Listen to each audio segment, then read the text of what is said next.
PPNS merupakan perguruan tinggi yang akan terus berkembang dengan jumlah mahasiswa yang akan meningkat pada tiap tahunnya. Hal tersebut akan meningkatkan aktivitas yang ada di dalamnya, di mana setiap aktivitas pasti akan menghasilkan sampah. Berdasarkan data terakhir, PPNS diperkirakan menghasilkan volume sampah sebesar 6.060 liter, di mana angka tersebut akan terus meningkat pada tiap tahunnya. Sampah yang ada di PPNS berasal dari berbagai kegiatan, di antaranya kegiatan perkuliahan, di bengkel, laboratorium, dan juga kantin. Saat kegiatan perkuliahan, sampah yang dihasilkan dapat berupa kertas bekas, alat-alat tulis yang telah tidak terpakai. Sedangkan untuk kegiatan yang dilakukan di bengkel, menghasilkan oli bekas dari mesin, kain majun, plat baja dan besi yang tidak terpakai. Kegiatan di laboratorium menghasilkan sisa bahan kimia seperti bahan kimia sisa praktikum, bahan kimia expired, bekas tisu, dan juga sarung tangan. Kegiatan di kantin menghasilkan sampah berupa sisa makanan, bekas kemasan makanan dan minuman, dan juga botol air mineral. Selain itu, ada sampah dari daun-daun kering berguguran di sekitar area kampus. Sipmart adalah minimarket dari Politeknik Perkapalan Negeri Surabaya. Sampah yang dihasilkan dari Sipmart rata-rata adalah sampah plastik, dan sampah plastik yang dihasilkan dibuang pada tempat sampah yang berada di samping Sipmart. Di sekitar kantin PPNS terdapat tempat sampah untuk jenis sampah anorganik seperti plastik, styrofoam, dan jenis sampah anorganik lainnya.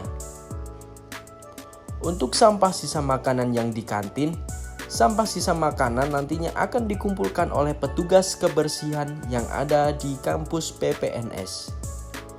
Di setiap ruang pembelajaran atau kelas yang ada di PPNS juga memiliki tempat sampah yang dikhususkan untuk jenis sampah anorganik.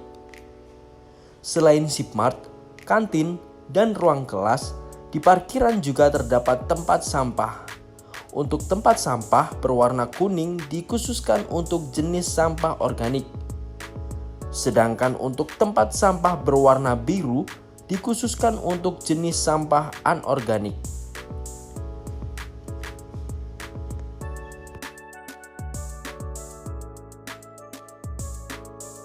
Aktivitas yang dilakukan setiap makhluk hidup pasti akan menghasilkan sampah dan limbah.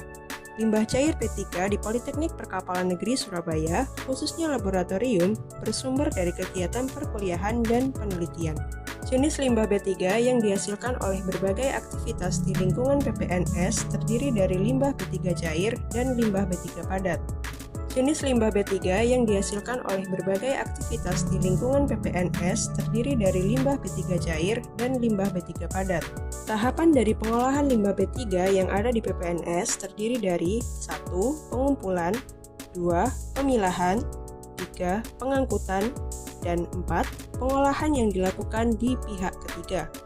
Limbah B3 yang telah dipilah diletakkan pada wadah khusus dan diberi simbol hazard serta kode limbah, kemasan atau wadah yang sesuai dengan peraturan yang berlaku. Kemudian, limbah B3 yang telah melalui tahap pemilahan akan dilakukan pendataan dengan formular pendataan limbah B3 dan selanjutnya akan dikelola oleh pihak PPNS.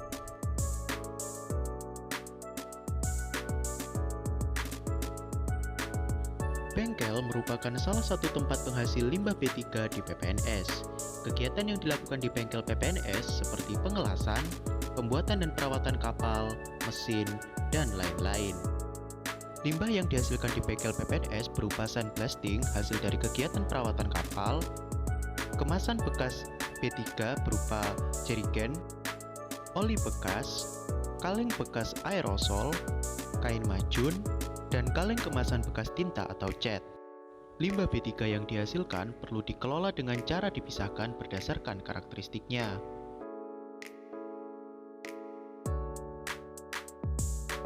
Setelah itu, pada wadah limbah B3 diberikan simbol sesuai dengan karakteristik limbah B3 tersebut. Umumnya, pada bengkel PPNS memiliki karakteristik berupa beracun dan mudah menyala. Setelah itu, limbah B3 diletakkan sesuai dengan kompatibilitas berdasarkan karakteristik dari limbah B3 tersebut.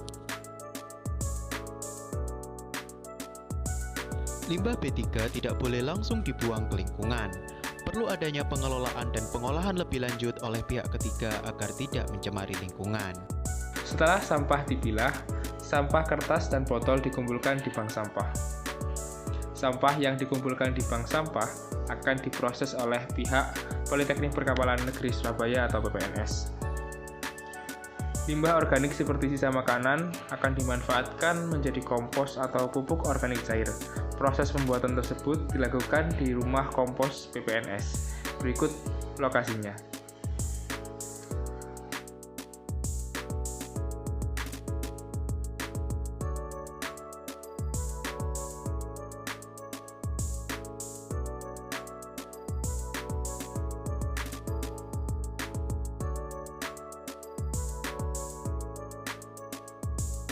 Produk hasil kompos, yaitu berupa kompos maggot, memiliki nilai jual dan produk telah berhasil diperjualbelikan pada event Wirausaha Merdeka tahun 2023.